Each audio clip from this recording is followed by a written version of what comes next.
Welcome back to another episode of Sleep Smart and Dream Big. In today's episode, we're going to look at the impact from our nutrition on our sleep. So we're going to identify what we eat and what we drink that could work for a good night's sleep, and also look at the stuff that you probably want to avoid so that you have a great restorative night of sleep. So let's take a look at the 5 don'ts, what you should rather avoid. So number 1, it's definitely a no-go, definitely sleep disruptor, is alcohol before bedtime.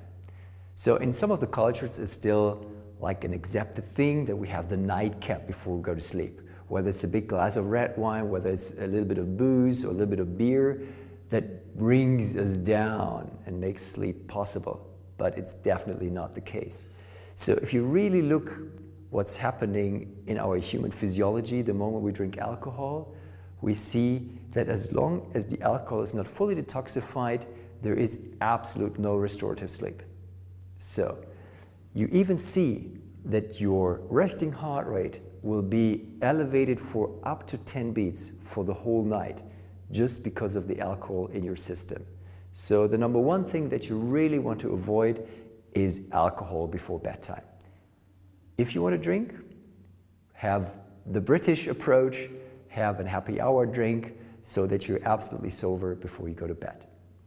Number 2, strong spices. So we really see that there's a definitely bad influence on our sleep the moment you have strong spices, and especially chili. So the Asian food, the Indian food, and Mexican food may be one of the disruptors for your sleep.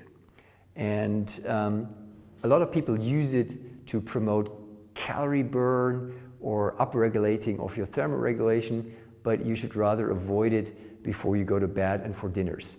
The third thing that you probably want to leave on the table is really fatty and fried food. So your bacon and cheeseburgers with fries is probably also something that does not facilitate the best night of sleep. What are the healthy alternatives? We're going to look at it at a later stage.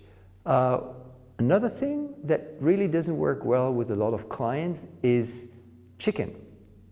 We haven't really figured out why, but a majority in the population has a tougher time digesting the protein that comes from poultry, and that may be slowing down your restorative sleep. And just figure it out for yourself whether you can sleep well with chicken or not. And then it brings us to already the last part in your nutrition that could brings you off your game, and that is all the beans and lentils and everything that is hard to digest in your stomach, like raw vegetables, because you produce a lot of gases while you sleep, and this may bring down your sleep quality. So after we've looked at the 5 things that you probably would avoid, let's look at the things that you can do to promote a good night's sleep. So number 1 is perhaps you want to change the regular potato to sweet potato. Sweet potato is a phenomenal source of carbs that have a lower glycemic index, and also they have a bigger mass of resistant starch. And resistant starch is something that your microbiome really loves. All the good and healthy bugs make a living out of the resistant starch. So the number 1 go-to source for carbs in the evening may be the sweet potato. A number 2 thing that you could do is you can try to have milk products like lukewarm milk or rice pudding in the evening, because it's a comfy soul food, and it's probably related to one of the mammalian parts in our brain. It's just like being breastfed again. It gives us this warm, comfy feeling, being with your mom, and that helps the mind to quiet down and makes falling asleep a lot easier. Sometimes yoga teas, sleep enhancing teas works for our clients. This is something that you want to figure out for yourself. In my case, it really didn't work. When I have these yoga teas in the evening. I have to get up multiple times during the night to go to pee.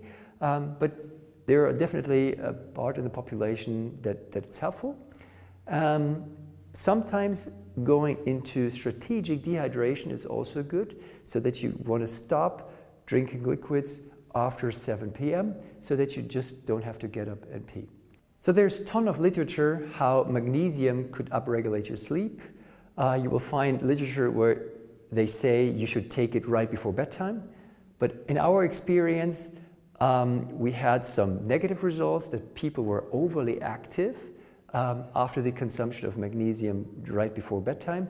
This is why we rather give the magnesium as a sole supplement right in the morning, 200 to 400 milligrams. Then another thing that works really well with a lot of clients, having the precursors to our happiness hormones and the sleep-inducing neurotransmitters, and this is L-tryptophan. And the next metabolic stage will be 5-HTP. If you give that right before bedtime, a lot of people sleep a little bit better. And then the last one is the neurotransmitter itself, melatonin. And the literature says that if you supplement up to 2 milligrams every night, it's not only a sleep-enhancing agent, it's also a great antioxidant. And there are tons of supplements out there that combine all these 3 different approaches. And one last thing that's worth a shot is the supplementation of creatine. We've been playing around with creatine for now almost 2 years now with our pro athletes. And our recommendation is that you have 2 grams of creatine plus 2 grams of carbs as a chewing tablet, and you consume this right before bedtime, because Harvard studies has been shown that the supplementation of creatine right before bedtime encourages the detox and the recovery of the brain.